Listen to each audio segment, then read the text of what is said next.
আজ শোনাবো ছোট্ট 3টি অনুপ্রেরণামূলক গল্প।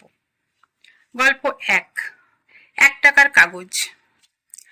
একদিন এক গরিব ছেলে ফুটপাতে বসে কলম বিক্রি করছিল।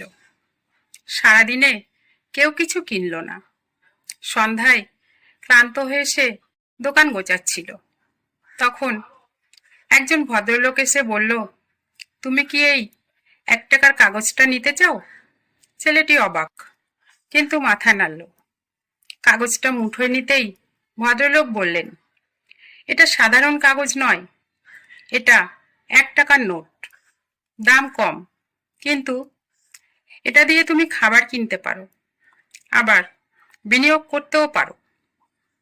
ছেলেটি বুঝল, সব জিনিসের প্রকৃত মূল্য চোখে দেখা যায় না, বোঝা যায় ব্যবহার থেকে। শিক্ষা: সুযোগ ছোট হলেও সঠিকভাবে ব্যবহার করলে বড় পরিবর্তন আনে।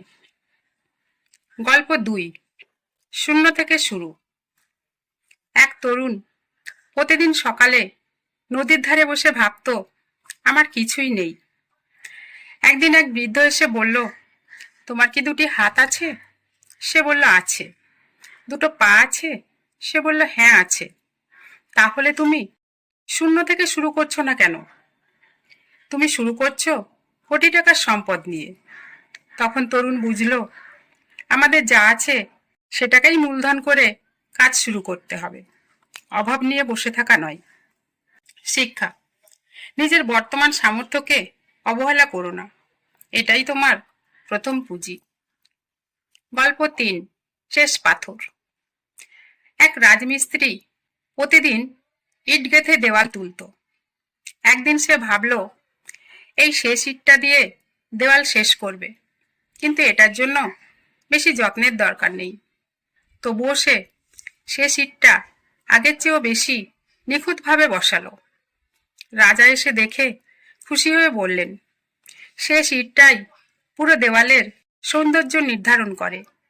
রাজমিস্ত্রি বুঝল, জীবনের শেষ প্রচেষ্টাই অনেক সময় পুরো কাজের মান ঠিক করে দেয়।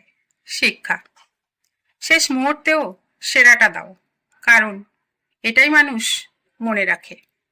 ভালো লাগলে একটা লাইক করুন, শেয়ার করুন, পাশে থেকে চ্যানেলটি সাবস্ক্রাইব করুন।